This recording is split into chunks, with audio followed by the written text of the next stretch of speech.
사사기 9장 1절에서 6절 말씀. 순종 심은데 은혜 난다. 여룻바알의 아들 아비멜렉이 세겜에 가서 그의 어머니의 형제에게 이르러 그들과 그의 외조부의 집에 온 가족에게 말하여 이르되, 청하노니 너희는 세겜의 모든 사람들의 귀에 말하라. 여룻바알의 아들 70명이 다 너희를 다스림과 한 사람이 너희를 다스림이 어느 것이 너희에게 나으냐. 또 나는 너희와 골육임을 기억하라 하니, 그의 어머니의 형제들이 그를 위하여 이 모든 말을 세겜의 모든 사람들의 귀에 말하매 그들의 마음이 아비멜렉에게로 기울어서 이르기를 그는 우리의 형제라 하고, 바알브릿의 신전에서 은 70개를 내어 그에게 주매 아비멜렉이 그것으로 방탕하고 경박한 사람들을 사서 자기를 따르게 하고, 오브라에 있는 그의 아버지의 집으로 가서 여룻바알의 아들 곧 자기 형제 70명을 한 바위 위에서 죽였으되, 다만 여룻바알의 막내 아들 요담은 스스로 숨었으므로 남으니라. 세겜의 모든 사람과 밀로 모든 족속이 모여서 세겜에 있는 상수리 나무 기둥 곁에서 아비멜렉을 왕으로 삼으니라. 콩을 수확하고자 하면 콩을 심어야 합니다. 콩을 거두고 싶은데 팥을 심는 사람이 어디에 있겠습니까? 그래서 옛말에 콩 심은데 콩이 난다 라는 말이 있었는가 봅니다. 이 말의 의미는 뿌린 대로 거둔다 일 것입니다. 누구든지 자신이 행동한 대로 결과물을 얻게 됩니다. 어제는 수능일이었습니다. 지금껏 성실하게 공부했던 학생들은 그에 따른 선한 결과를 얻을 것이고, 불성실하게 공부했던 학생들은 그에 따른 안타까운 결과를 얻게 될 것입니다. 울며 씨를 뿌리러 나간 자는 반드시 기쁨으로 곡식단을 가지고 돌아올 것이다 라고 하나님께서는 시편에서 말씀해 주셨습니다.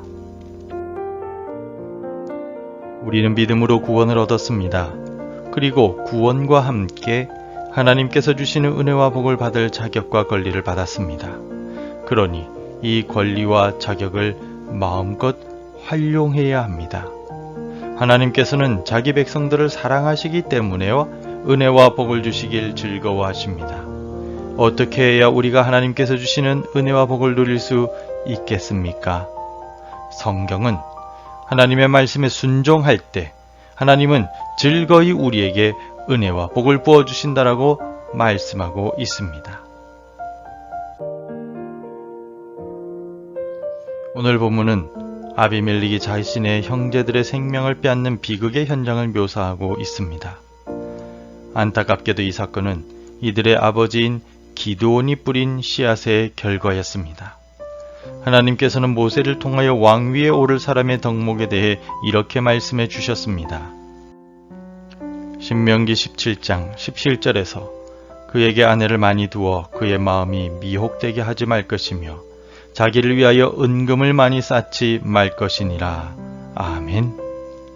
비록 기드온이 공식적으로 왕위에 오른 것은 아니지만 그는 실질적으로 왕과 같은 역할에 있었고 그러한 위치를 수행하였습니다. 그는 미디안과의 전쟁 후에 전리품으로 금 귀고리를 요구했고, 그 양이 오늘날로 환산하면 약 15억 원 정도의 가치가 있습니다. 현실적인 물가를 반영한다면 훨씬 더 큰 가치가 있는 양일 것입니다. 또 그 금으로 금 에봇을 만들었습니다. 그리고 8장 30절에는 기드온에게 아내가 많았고 아들도 70명이나 되었다라고 기록하고 있습니다. 이 같은 기록을 통해서 하나님께서 모세를 통해 주신 말씀을 기드온은 불순종하였음을 분명히 알 수 있습니다. 그 불순종의 결과로 오늘 본문의 비극이 일어나고 말았습니다. 남유다가 망하고 나서 남은 사람들 중에 군대 지휘관들과 관리들과 백성들이 모두 예레미야 선지자에게 나와 하나님의 말씀을 알려달라고 요청하며 예레미야에게 이렇게 말하는 장면이 있습니다. 예레미야 42장 6절에서 우리가 당신을 우리 하나님 여호와께 보냄은 그의 목소리가 우리에게 좋든지 좋지 않든지를 막론하고 순종하려 함이라. 우리가 우리 하나님 여호와의 목소리를 순종하면 우리에게 복이 있으리이다 하니라. 아멘. 그렇습니다. 주의 말씀을 순종하면 복이 있습니다. 순종하는 자에게는 성경에서 약속한 하나님께서 부어주시는 은혜가 있습니다.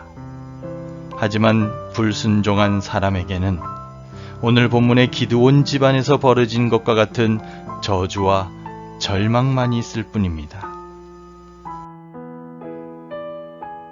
그러니 우리 인생에서 복을 누리고 은혜를 받기를 원한다면 하나님의 말씀이 어떠하든지 기쁘게 순종합시다.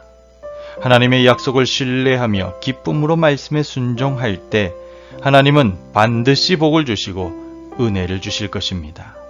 순종의 열매를 거두는 데는 시간이 걸리고 눈물이 필요할지도 모릅니다. 그러나 순종의 씨앗을 뿌린 자는 공의의 하나님께서 주시는 복과 은혜의 열매를 반드시 거두게 될 것입니다. 하나님의 공의로우심을 신뢰하며 오늘도 믿음의 씨앗, 소망의 씨앗, 사랑의 씨앗, 기도의 씨앗과 헌신의 씨앗을 심어 갑시다. 반드시 이 씨앗들이 자라서 열매를 맺고 우리의 인생과 우리 자녀들의 인생에 복과 은혜를 가져다 줄 것입니다. 하나님 감사합니다. 새날을 우리에게 허락해 주시고 이 아침에 주의 말씀을 사모하며 또한 주의 말씀이 주시는 대로 순종의 마음을 우리에게 주셔서 감사합니다. 하나님의 말씀이 어떠하든지 우리가 순종할 때 우리에게 은혜와 복을 주신다는 말씀을 기억합니다. 오늘 이 새벽에 우리가 믿음의 씨앗과 소망의 씨앗과 사랑의 씨앗과 기도의 씨앗과 헌신의 씨앗을 심기를 원합니다. 이 씨앗들이 잘 자라서 열매를 맺고 우리의 인생과 우리 자녀들의 인생에 하나님께서 예비하신 복과 은혜를 누리게 되는 우리의 삶이 되게 축복하여 주옵소서. 순종을 심은 데는 하나님의 은혜가 난다는 진리를 기억하고 오늘도 주의 말씀에 순종하며 살아가는 우리 인생이 되게 축복하여 주옵소서. 감사드리오며 예수님 이름으로 기도합니다. 아멘. 함께 기도해 주시기 바랍니다. 축복의 열매를 바라보며 믿음과 기도의 씨앗을 뿌리게 하소서. 우리 교회 당회와 재직회, 교육부와 구역위에 은혜를 주소서. 환우들과 어르신, 청년들과 자녀들에게 건강을 주옵소서. 오늘도 말씀과 기도로 하루를 시작하시기를 바랍니다.